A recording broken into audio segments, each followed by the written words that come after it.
Welcome everyone to Middle East Breakdown on ME24. I'm Dan Feferman, and as always, I'm joined by my friend, my colleague, my co-host, my co-founder here, Hayvi Bouzo. Nice to see you, Hayvi. It's amazing to see you, and really looking forward to our very insightful conversations where I think we both feel like we learn every time we're doing this Middle East Breakdown. Absolutely. And we're recording this on April 10th as the United States and the Islamic Republic of Iran are set to go into negotiations in Islamabad, Pakistan, of all places. Wow. We're kind of, I don't want to say concluded, but at a strategic break in this 39-day conflict, the second ever and the biggest direct military conflict between the U.S. and Israel on one side and Iran on the other side. And Iran attacked virtually every country in the Middle East, especially the Gulf states. And after a, serious threat by President Trump in the United States to, as he said, obliterate the Iranian civilization. I think he meant obviously just the regime and the foundations of the state. We are going into now these negotiations, possibly going towards some kind of ceasefire and resolution in Lebanon, between Lebanon and Israel. And what better guest to unpack so many of these dynamics than our good friend, longtime Middle East affairs journalist and analyst, currently in Islamabad, which is relevant for this show. Ahmed Quraishi, how are you? Thank you, Dan. Yeah, it's great to be with you and Hayvi. Good to see you guys. I see you haven't had enough sleep, both of you, because I'm sure you've been following the Iran story. Well, I hope that we don't look like we haven't been sleeping. No, Hayvi, you're covering it very well. I mean, you have the advantage of the makeup. You're covering it very well. It's Dan and me. It's showing on our faces. Well, between covering this professionally and getting woken up in the middle of the night from missile attacks, sleep has been hard the last few months. Yeah, absolutely. So Dan, you're in Israel, Hayvi, DC, and I'm in Islamabad. That's an interesting mix. Mix also. Especially now with everything that Islamabad was basically involved in the negotiations. Exactly. Yeah, it's interesting. Whoever thought that Pakistan would be, the conduit for talks between the U.S. and Iran? Yeah. Did that surprise you? Exactly. I'm not surprised, Dan. But before I talk about that, let me just tell you that this city right now is under complete lockdown. You can't get into the city. You cannot get out of the city. It's a small city. It's not a very old city. It's like 50 or 55 years old city. I mean, it was a new city.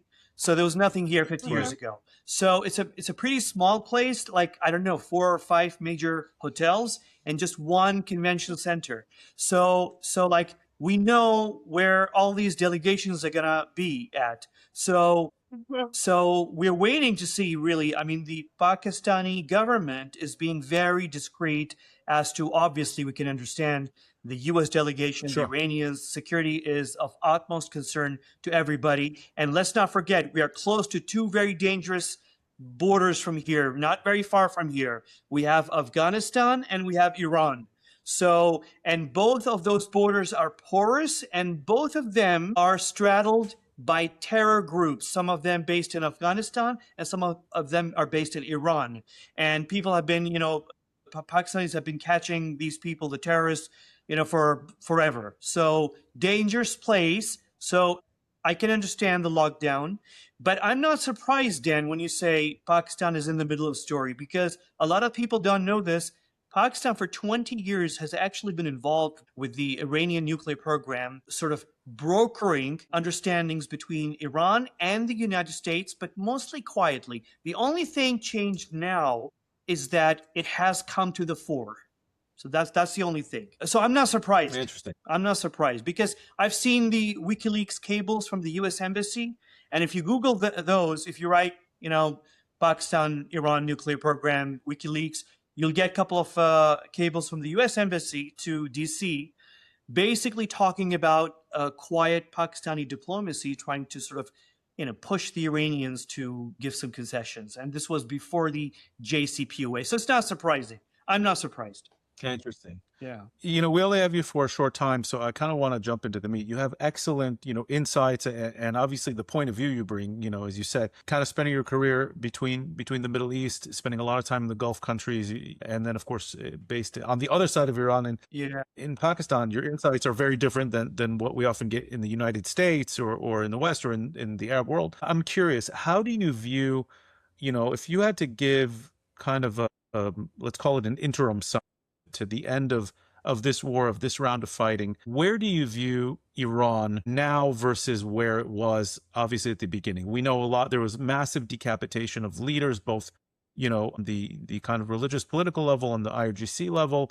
Defense industry is taken out. How do you view Iran now versus where they were on February 20th? Yeah, well, this is the story of our, like, I don't know, it's the biggest, I never thought we'd live, many of us who grew up watching Iran post-revolution, we never thought we'd see. I mean, this is a momentous historic moment. I mean, I understand the rest of the world may not be paying attention to this, but this is a big deal. I mean, you're talking to a guy, I mean, each one of us, I'm sure, Hayvi, you, we have our stories related to Iran. My story is, I was, I don't know, 10 or 11 minutes when there was I was in my school after the morning assembly, going to my classroom on the second floor, and I think we crossed the first floor when there was a huge car bomb blast a few blocks away. We could see it, we felt it.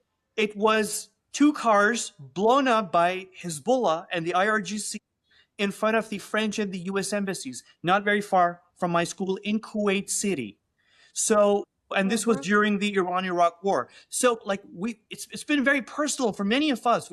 And I recall, the world today might be surprised to see Iran firing these missiles at the Gulf Arab countries, but I remember very clearly the IRGC firing these missiles at Kuwaiti oil installations throughout the 1980s. And I remember, in fact, that morning I was going to my swimming class when we had to come back home. Why? Because the Iranians almost killed the Emir of Kuwait. This was 1985.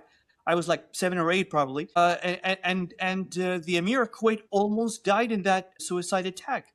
So this is really personal for all of us. So this is the biggest story. Yeah. Yeah, the Iranian regime also broke the ceasefire yesterday and attacked Kuwait.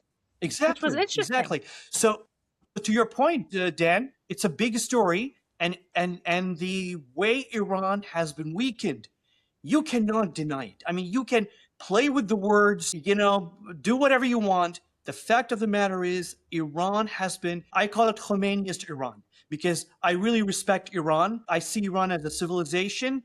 This is not Iran.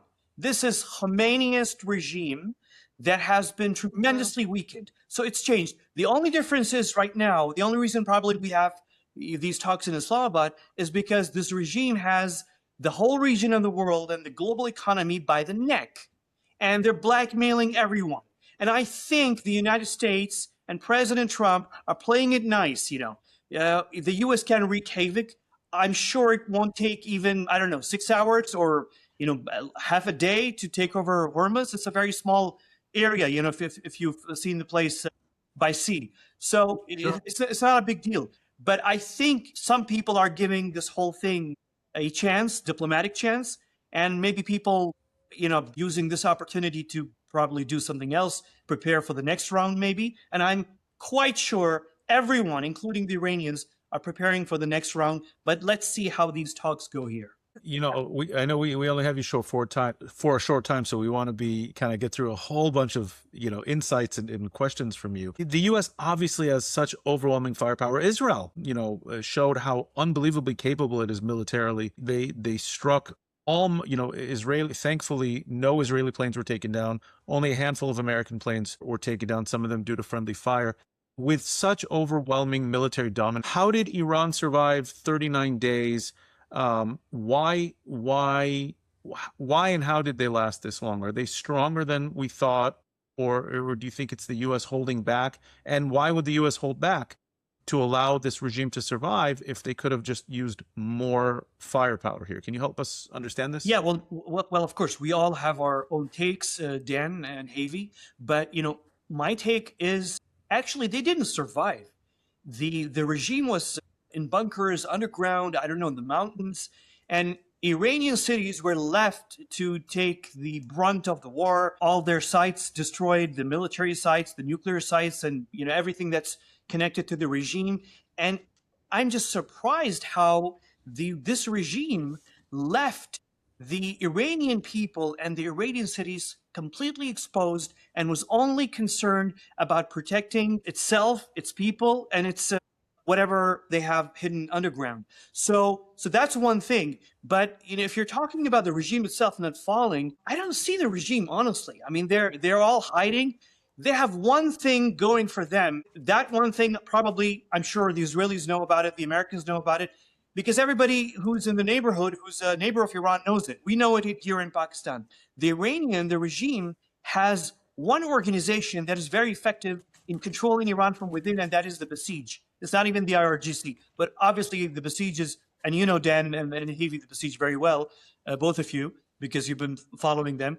Thankfully, not personally. Exactly, not personally, obviously. So the Basij is really the only good thing that really happened to this regime, because with the way they were hiding everywhere, I don't know, in Mashhad or somewhere in central Iran or near the Gulf, the sea, the only thing that was working for them is the Basij. And most of the world doesn't understand the domestic repression. Exactly. And nobody understands Basij. Basij is basically a network of cells in every town and city across Iran that suppresses the people in that area, and nobody can even breathe or get out of their house or do something without the Basij really following and noticing everybody. So that's the only thing that's really working for them, and probably prevented the regime from collapsing, because there was no regime, there was no government in Tehran, Dan and Hayvi, during the duration of this war. There was nothing. I mean, the airspace over Tehran was owned by Israel and the United States. The ground was, it was just ordinary people. You couldn't see the Iranian security forces anywhere. IRGC had completely disappeared, hidden in the mountains or in the bunkers. So there was nothing. The only thing that was working for the Iranians, for the regime, sorry, not for the Iranians, is the Basij. So I think that really saved them. And maybe probably another thing that really worked for them is the fact that the memory of what happened on January 8 and 9 was fresh in the minds of the Iranian people, and they were obviously held back by the terror that they saw on Jan 8 and Jan 9. They couldn't really. You're talking about the massive massacre of Iranian civilians to come out on the streets. Yeah. So that's the only thing that worked for the regime, and they survived. And I tell you, if this war continues, if it does continue, if the talks fail, nobody sees, how long can the Basij really hold on to the towns and cities? For how long? And for how long will the Iranian people stay put in their houses? At one point, the whole system is gonna, collapse at one point. But can we talk about that? Yeah. The realities right now, in your opinion, now that we are, we have the ceasefire, what's left of the regime inside of Iran in terms of actual power on the ground? And what about the minority areas? Because the Blush, which are also on the borders, they're kind of, it's a completely different ethnicity. They're Sunni. They've been oppressed significantly. The Kurds are armed, some of which are actually inside of Iran, and some of which are on the borders, also inside of the Kurdistani region in Iraq. Of course, there's the Arabs, the Ahwaz, where all the oil is. What's going on in these areas right now? And what's the regime's capabilities in these areas, not to mention, of course, in the majority Persian areas? Yeah, that's a great question. And I want to put two things before you. And I actually want to also hear your take on this. I was really intrigued by two very specific things that happened at two locations at the periphery of Iran. One is in sort of close to the Arab and Kurdish area of Iran in the west, and one is in the Baluch area in the south. The constant strikes on Chabahar, which is the main port in Sistan Baluchistan province. So I was really intrigued by the Israeli Air Force and the U.S. Air Force hitting Chabahar not once, not twice, I think, multiple times. And frankly, it was a bit surprising because the whole action was focused on central Iran and Tehran and Western Iran. And all of a sudden you see Chabahar getting hit. You can ask yourself, why Chabahar? The only connection, the only importance Chabahar has is actually, it is in the center of Sistan and Balochistan. So that's something we can talk about. And the other interesting thing is Abadan, which is a major city right close to the Iraq The oil border. refineries, right? And half of the population is like Arab and the other half is Kurd. And we saw in the early days of the war how the Kurds and the Arabs sort of took over the city and the security forces completely vanished. So you have potential actually for these groups to, get in some sort of action. We're not seeing it yet for a number of reasons, but that's something to watch. I don't know what your take is, Dan and Hayvi, on this. No, I never thought about kind of those aspects. I wasn't looking at specifically which sites were being hit, but it's always interesting once you do that resolution to see not just what was being hit, but where was being hit. And I think that adds another element of complexity here. We really have a couple minutes with you. I know you have a hard stop. Wanted to ask you super quick, do you see this ceasefire holding and coming closer to the U.S. 15 demands, the U.S. coming closer to Iran's demands? Is this just kind of a face-saving, buying time maneuver on the part of Iran so that the regime doesn't totally collapse? Or are we going to go back to more fighting in 10 days? How do you kind of summarize where we are right now? Mindfully, we're recording this on April 10th when the 12-day ceasefire to give room for negotiations came into play just a couple of days ago. Well, my time here is almost 8 or 9 p.m. here in Islamabad, and the talks will commence in roughly 12 to 13 hours tomorrow morning, Saturday morning. The key, magic. You got to give us some fresh insights, Ahmed. You got to give us the insights. Yeah, exactly. We would love to have you write an article about this. Yeah, of course, we should. But you have to understand one thing. The Pakistani officials are being very tight-lipped, and there's very limited access. I mean, we have a huge international media presence here, but very limited access for all of them, including BBC and CNN and all the major outlets. But the magic word here, if you talk to, in the background, to Pakistani officials, the magic word is concessions. So the Iranian delegation that is expected to arrive in maybe a couple of hours, 2 to 3 hours from now, is expected to deliver major concessions. But if when I talk to people in the know here in Islamabad, they say, well, both the Americans and the Iranians will have to give some concessions. But actually, it is the Iranians who have most of the pressure on them to give the major chunk of the concessions. Are they ready to do that? We don't even know, actually, the composition of the Iranian delegation coming here. Will there be any IRGC officials part of it? I understand that some of the interlocutors, including the Pakistanis and the Egyptians, try to sort of convince the Iranians, include some of the IRGC officials, because let's be very honest, they're the ones who decide everything in Iran. So will they surprise everybody? Will we get the biggest surprise in like 2-3 hours and maybe see the top 1 or 2 guys in the IRGC part of the civilian delegation headed by the parliament speaker of Iran, Ghalibaf, and the foreign minister? Will they be here to deliver the concessions? Because I know that the Pakistanis have their credibility at stake before President Trump. Pakistan needs to deliver. Pakistan has managed to get the Iranians, hook the Iranians here, but that's not enough. For this kind of a show, for J.D. Vance to come here, there needs to be, some concessions, something, tangible. And Pakistan needs to deliver that. I know it's really, the Pakistani officials right now under tremendous stress.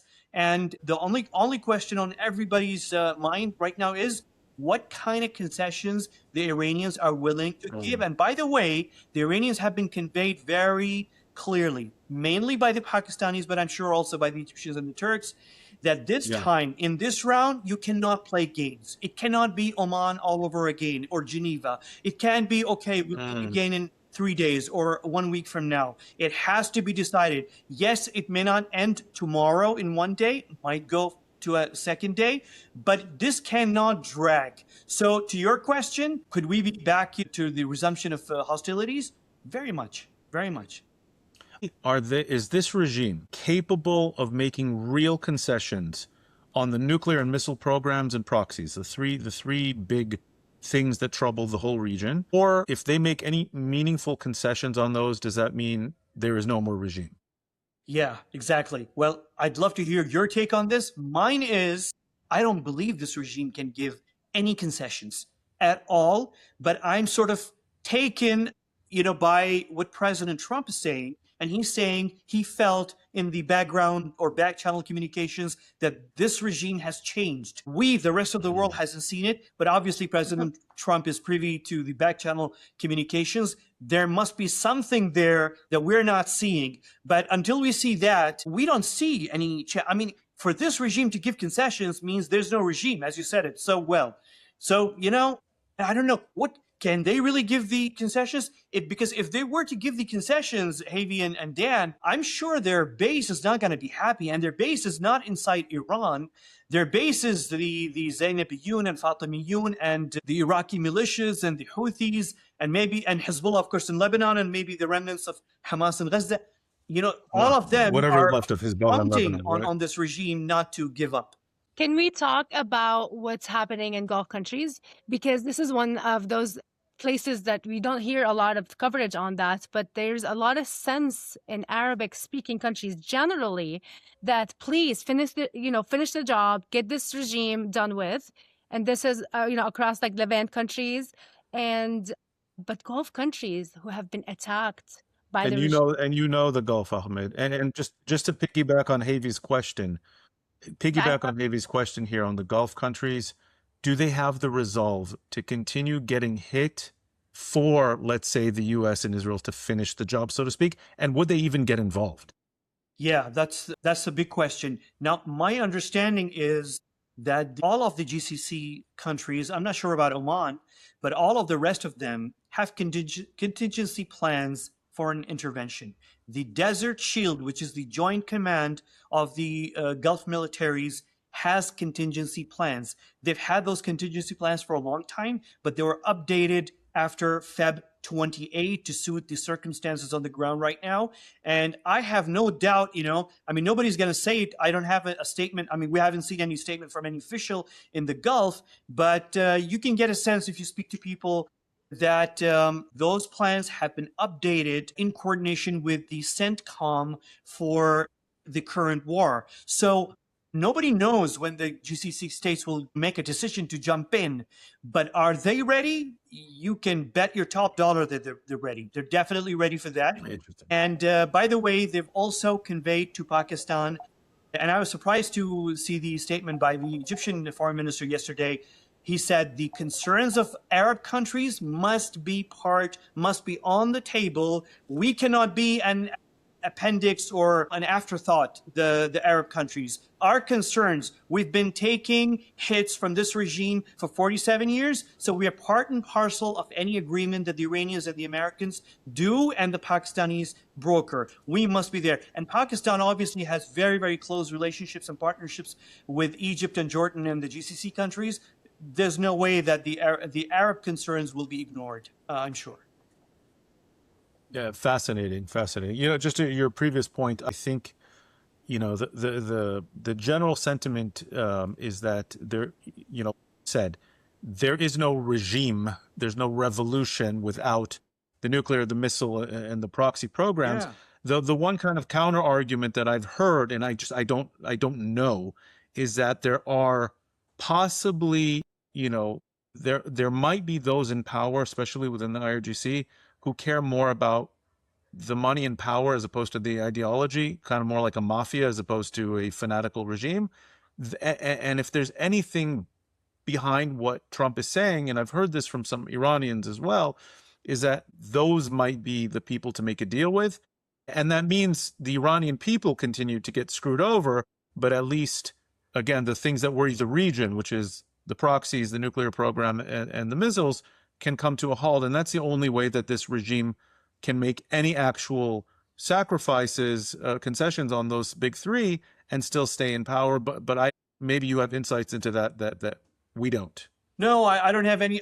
We're following the same story, but but I call it the Khomeiniism versus iPhone debate inside the Iranian regime. So you have people who are still stuck to Khomeiniism, and you have this new class of people within the IRGC probably who say, you know what, it's been a long time, 47 years. We have iPhones now. Let's use them and be happy. You know? So it's like, you know, I call it the Khomeiniism So do versus... those people exist? Yeah. That's the question. Do those people exist? That's the question. I think they do. Yeah, I think they do. I think they very much do. And the biggest indication of them existing, Dan, and I'm sure you have a take on this, and so do you, Hayvi, the biggest sign that they exist is the number of Iranians from the inside who have been snitching on this regime from within. You wouldn't have this huge, I don't know, the class of snitch, you know, people who actually helped Israel, the United States, take on the main faces or figures of this regime without actually people from the inside, you know, helping. So I'm sure there are people inside. I don't know what your take on this, but I really believe in it. A lot of infiltration. It's very, very obvious that the regime has been infiltrated. And this has actually been proven right now, especially with all of the very precise strikes on the top leaderships of the regime that happened just like back to back to back, you know, like all of those. And Hayvi, a lot of credit to the Mossad as well. I think they work really hard. Yes, and I think they deserve to get the credit. Definitely. What do you think, Dan? I mean, they should. Okay. They should. Seems to be. And, you know, so like, we don't even know if Mujtaba is alive or not. Like, this is the level of what the, you know, leadership basically being completely gone. Exactly. But Thank you. And you promised us any scoops from Islamabad, we get them first. yes. You can bet on that, Dan. Definitely. And write an article about this. Thank you so much. Thank you very much, Hayvi. Thank you very much, Hayvi and Dan. See you later, guys. Bye-bye. Thank you all for listening and watching Middle East Breakdown on ME24. With you is Hayvi, Bouzo, and Dan Feferman. We are the co-founders and co-editors of Middle East 24. Please stay tuned for more of our deep insights, analysis, stories, videos, original videos coming to you right from the Middle East, North Africa region to let you know more insights and more understanding of this complex region that we come from, that we want to basically help educate the world about.